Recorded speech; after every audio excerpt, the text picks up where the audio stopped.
तो मेरे दोस्तों मरता क्या ना करता वाली सिचुएशन यहाँ पे अरमान सारुख्यान के ऊपर आ गई है और लिटरली डेना वाइट ने तरसा दिया है अरमान सारुख्यान को टाइटल फाइट के लिए। और अरमान सारुख्यान बहुत ज्यादा तरस रहे तड़प रहे टाइटल फाइट के लिए और डेना वाइट उनको बिल्कुल भी पॉजिटिव इंटीमेशन नहीं दे रहे। मतलब एक टाइटल फाइट की कीमत तुम क्या जानो डेना बाबू, ऐसी हालत हो गई है अरमान सारुख्यान की। ये मुझे इसीलिए कहना पड़ रहा है because Paddy Pimblett versus Justin Gaethje की जो फाइट होने वाली है उसके ऊपर एक बड़ा स्टेटमेंट आया है अरमान सारुख्यान का। और अरमान सारुख्यान का बेसिकली ये कहना है कि उनको फाइट करनी है ये वाले इवेंट में और उनका एक बैकअप प्लान रेडी है इस फाइट को लेकर। अगर कोई फाइटर अगर बैकआउट करता है तो उनको फाइट करनी है। इसके ऊपर डिटेल में समझेंगे क्या यहाँ पे अरमान सारुख्यान ने कहा है, क्या उसने स्टेटमेंट दिया है। और दोस्तों एक कहावत है, everything is fair in love and war. अब ऐसा लगने लगा है और ये कहावत कहीं ना कहीं सच लगने लगी है बिकॉज बिलाल मोहम्मद का एक बहुत बड़ा स्टेटमेंट आया है इस्लाम माकाशेव के ऊपर। एक समय बिलाल मोहम्मद भाईचारे की बात करते थे और अब उनके सारे वर्ड्स पलट चुके हैं। इसके ऊपर थोड़ा डिटेल में समझेंगे क्या बिलाल मोहम्मद ने स्टेटमेंट दिया है इस्लाम माकाशेव के ऊपर,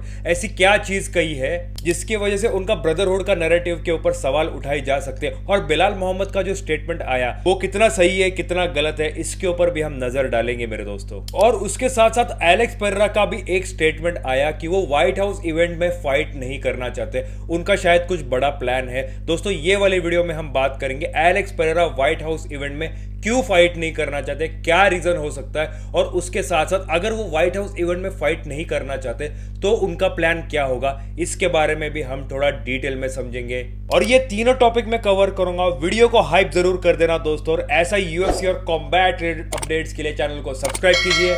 एमएमए फाइट वाला।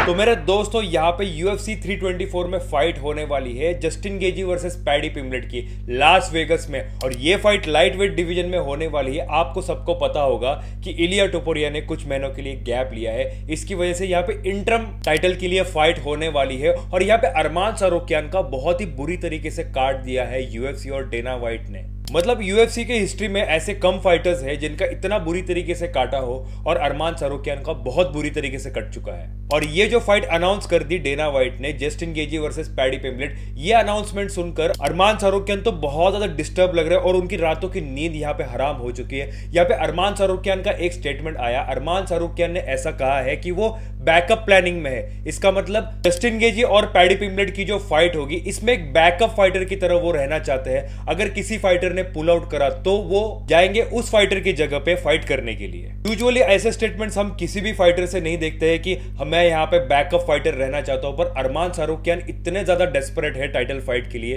तो उन्होंने ऐसा स्टेटमेंट दे दिया। और उसके साथ साथ ये भी कहा है कि अगर UFC उनको बोलती है 10 दिन या 5 दिन पहले भी बोलती है कि तुम्हें फाइट करनी है तो डेफिनेटली वो जाके फाइट करना चाहते हैं, वो बिल्कुल रेडी रहेंगे। अरमान सारुख्यान का ये भी कहना है कि वो ट्रेनिंग कर रहे हैं, वेट कट करने की कोशिश कर रहे हैं, शेप में रहने की कोशिश कर रहे हैं और यहाँ पे जैसे कैंप लगाते हैं फाइटर्स उस तरीके से यहाँ पे ट्रेनिंग करने की कोशिश कर रहे हैं। यहाँ पे स्पारिंग कर रहे हैं, रेसलिंग कर रहे हैं, जैसे एक फाइटर कैंप लगाता है बिल्कुल वैसे ही वो ट्रेनिंग कर रहे हैं। बिकॉज उनको कहीं ना कहीं ऐसा लग रहा है कि इन दोनों फाइटर्स में कोई तो यहाँ पे बैकआउट करेगा और उनको चांस मिलेगा। मतलब सिचुएशन कुछ ऐसी है अरमान सारुख्यान की, जब भी डेना वाइट और UFC बोलेगी फाइट करने के लिए तब तब अरमान सारुख्यान रेडी है और रेडी रहेंगे। और अरमान ने यह भी कहा कि न्यू ईयर की पार्टी यहाँ पे वो अर्मेनिया में करने वाले हैं, नए साल की शुरुआत अर्मेनिया में करने वाले हैं, पर उसके बाद भी वो अपने वेट पे कंट्रोल करेंगे। हम सबको पता है कि अरमान सारुख्यान की लाइफस्टाइल कैसी है, वो किस तरीके से खाना खाते हैं। इन सब चीजों के बावजूद भी अरमान सारुख्यान अपना वेट कंट्रोल में रखेंगे और वो फाइट करना चाहते हैं। देखो अरमान सारुख्यान की जब फाइट तय हो चुकी थी इस्लाम माकाशेव के साथ टाइटल फाइट के लिए, अगर उनको बैक इंजुरी ना होती, अगर वो वेट मिस ना करते और नीना ड्रामा के चक्कर में ना रहते तो शायद ये नौबत नहीं आती अरमान सारुख्यान के ऊपर। और डेना वाइट ने तो लिटरली यहाँ पे ठान लिया है कि अरमान सारुख्यान को वो सजा देकर रहेंगे उस चीज की। बिकॉज डेना वाइट ने तो कुछ दिन पहले ये भी बोल दिया है कि उनको फर्क नहीं पड़ता कि कौन सा फाइटर कितनी विन स्ट्रिक पे है, उनके लिए कुछ और मैटर करता है, उनके गुड बुक्स में रहना पड़ेगा तब जाके आपको टाइटल शॉट मिलने के चांसेस ज्यादा है। चलो एक बार के लिए मान लेते हैं कि यहाँ पे जस्टिन गेजी और पैडी पिंबलेट में से कोई फाइटर बैकआउट करता है। ऐसा होगा तो नहीं, मुझे नहीं लगता कि ऐसा कुछ होगा, पर फिर भी एक बार इमेजिन कर लेते हैं ऐसा सिनेरियो कि अगर इन दोनों फाइटर्स में से कोई बैकआउट कर लेता है तो क्या होगा। मुझे तो ऐसा बहुत ही क्लियरली इमेज दिख रही है कि अरमान सारुख्यान इन दोनों के ऊपर भारी पड़ सकता है। देखो बाकी की चीजें साइड में रखते हैं तो यहाँ पे मैं एक चीज मानता हूँ, अरमान सारुकियान नंबर 1 कंटेंडर है लाइट वेट डिवीजन के और उनको यहाँ पे टाइटल शॉट मिलना चाहिए, पर यहाँ पे उनको मिला नहीं। पर उसके स्किल्स के बारे में कोई सवाल उठाया नहीं जा सकता बिकॉज खामजाद चिमाएव जो उनके ट्रेनिंग पार्टनर है, हम सबको पता है लास्ट वाली मैच में अरमान सारुकियान किस तरीके से फाइट कर रहे थे। यहाँ पे ग्राउंड गेम कितना स्ट्रांग है, उसकी ग्रैपलिंग कितनी स्ट्रांग है। और अगर कंपैरिजन किया जाए जस्टिन गेजी और पैडी पिम्बलेट का अरमान सारुकियान के अगेंस्ट, तो डेफिनेटली अरमान सारुकियान का पलड़ा बहुत ज्यादा भारी है। अरमान के पास वो सारे स्किल्स है, सारे टूल्स है जिसकी वजह से वो यहाँ पे डोमिनेट कर सकता है इन दोनों फाइटर्स को। और मैंने मेरे वीडियोस में काफी बार ये भी बोला है कि अरमान सारुकियान नंबर 1 कंटेंडर मैं खुद मानता हूं और वो डिजर्व करता है टाइटल शॉट। और कुछ भी हो जाए, अरमान सारुकियान कितना भी बोले कि वो बैकअप फाइटर रहना चाहता है, मुझे नहीं लगता कि डेना व्हाइट उनको बैकअप फाइटर होने का भी चांस देंगे। जितनी भी सारी होप्स थी अरमान सारुकियान की यहाँ पे फाइट हो सकती है टाइटल फाइट के लिए, वो सारी होप्स अब खत्म हो चुकी है। डेना व्हाइट ने वो सारे होप्स खत्म कर दिए। लेट्स सी क्या होता है, पर आप आपकी राय कमेंट सेक्शन में मुझे जरूर बताना। अब बात करते हैं बिलाल मोहम्मद के बारे में। और बिलाल मोहम्मद को देख के मुझे एक चीज याद आती है कि गद्दी के लिए कोई बाप नहीं होता, गद्दी के लिए कोई भाई नहीं होता।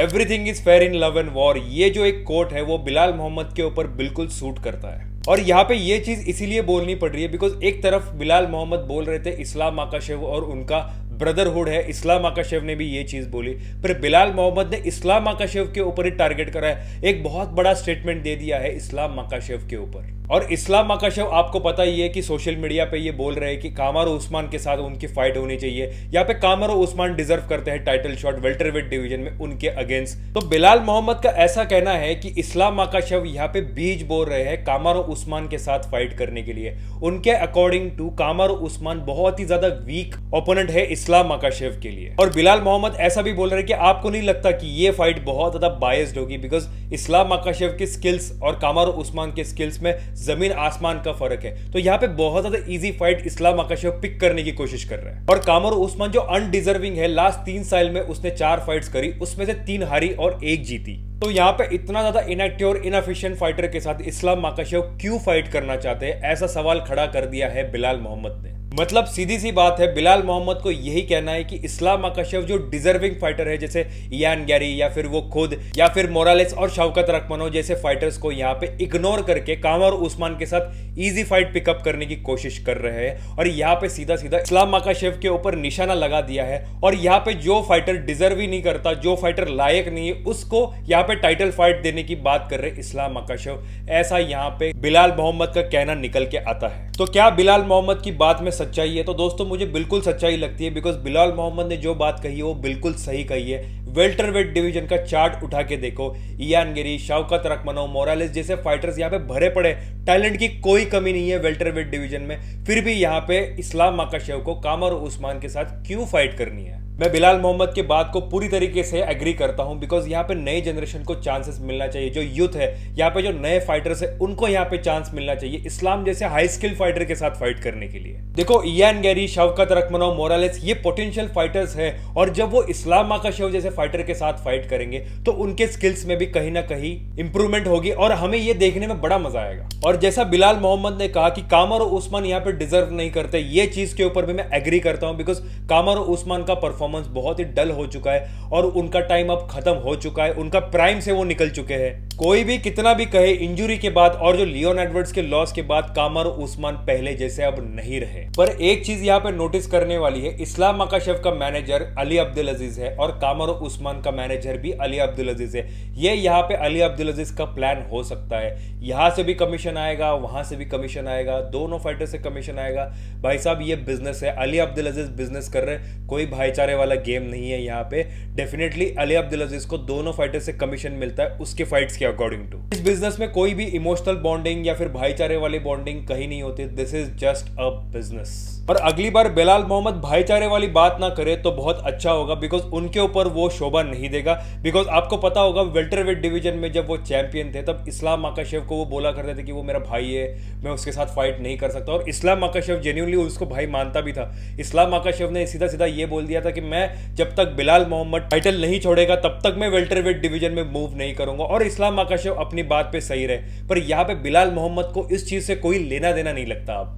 और बिलाल मोहम्मद की ये बात सही भी लगती है बिकॉज आप चाहे चेचनिया से हो, दागिस्तान से हो, या फिर सेम कम्युनिटी से हो, सेम रिलीजन से हो, फैंस को लिटरली कोई लेना देना नहीं है कौन कहां से। हमें देखनी है फाइट्स। मैं यहाँ पे एग्जांपल देता हूं आप सबको। नसरुद्दीन इमाम ने अभी तक कोई टाइटल फाइट नहीं करी, खामजा चिमाएव वहां पे चैंपियन बन के बैठे हुए, तो नसरुद्दीन इमाम को यहाँ पे चांस दिया जाता है टाइटल फाइट के लिए खामजा चिमाएव के साथ। तो क्या वो टाइटल फाइट नहीं करेंगे खामजा चिमाएव के साथ? डेफिनेटली करेंगे। ये यहाँ पे बेल्ट जीतने के लिए आए हैं, सबको यहाँ पे बेल्ट जीतना है, अपना नाम दर्ज करना है, अपने नाम का यहाँ पे हिस्ट्री लिखनी है। देखो बोलने वाली चीजें बहुत सारी हो सकती है, भाईचारा और ये सब, पर रियलिटी में ये सब नहीं हो सकता। सबको यहाँ पे टाइटल शॉट जीतना है, सबके कंधों पे यहाँ पे बेल्ट चाहिए। और यहाँ पे इस्लाम माकाशेव ने तो मना कर दिया था बिलाल मोहम्मद के साथ फाइट करने के लिए, पर अगर यूएफसी चांस देती है बिलाल मोहम्मद को इस्लाम माकाशेव के साथ फाइट करने के लिए, यहाँ पे टाइटल शॉट उनको ऑफर करती है, तो क्या बिलाल मोहम्मद उसको मना करेंगे? आपकी भी राय मुझे कमेंट सेक्शन में इसके ऊपर जरूर बता देना, और ये भी बता देना ये भाईचारा और ये सब कितना मैटर करता है हम सबको।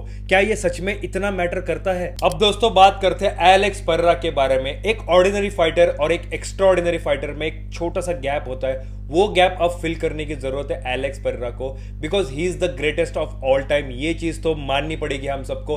और यहाँ पे एलेक्स पेरेरा ने ये बोल दिया है कि वो व्हाइट हाउस इवेंट में फाइट नहीं करना चाहते। यहाँ पे ऐसा क्यों बोला गया है एलेक्स पेरेरा की तरफ से? और एलेक्स पेरेरा ने इंस्टाग्राम पे ये भी बोल दिया था कि वो थर्ड बेल्ट के लिए जाने वाले हैं हेवीवेट डिवीजन में। और जिस तरीके से उनकी फाइटिंग की वीडियोस आ रही है, जिस तरीके से वो फाइट कर रहे हैं अपने कैंप्स में, और जिस तरीके से वो ट्रेनिंग कर रहे हैं हेवीवेट फाइटर्स के साथ, यहाँ पे स्पारिंग करते हुए उनकी वीडियोस आ रही है, तो मुझे ऐसा लगता है कि एलेक्स पेरेरा का प्लान कुछ और हो सकता है। उनको यहाँ पे ऐसा लगता होगा कि व्हाइट हाउस इवेंट में उनकी किसके साथ फाइट हो सकती है? जॉन जोन्स के साथ। पर जॉन जोन्स के अलावा उनको एक बहुत बड़ा टारगेट उनके दिमाग में होगा, और वो टारगेट है थर्ड बेल्ट का। यहाँ पे हेवीवेट डिवीजन में मूव करके क्या वो फाइट कर सकते हैं, इसके ऊपर अभी तक कोई खुलासे नहीं हुए, बट मैं इतना श्योर हूं कि एलेक्स पेरेरा के बहुत ज्यादा चांसेस है जीतने के यहाँ पे थर्ड बेल्ट। वो हेवीवेट डिवीजन में मूव करके यहाँ पे हरा सकते हैं किसी भी फाइटर को। एलेक्स पेरेरा में वो बात है कि वो 3 डिवीजन चैंपियन बनने की काबिलियत रखता है, और अपना नाम सर्वोच्च स्थान पे यहाँ पे रखेंगे वो यूएफसी में 3 टाइटल जीत के, ऐसा मुझे समझ में आता है। देखो एलेक्स पेरेरा इतना ज्यादा वोकल बंदा नहीं है, वो चीजें इतने ज्यादा सोशल मीडिया पे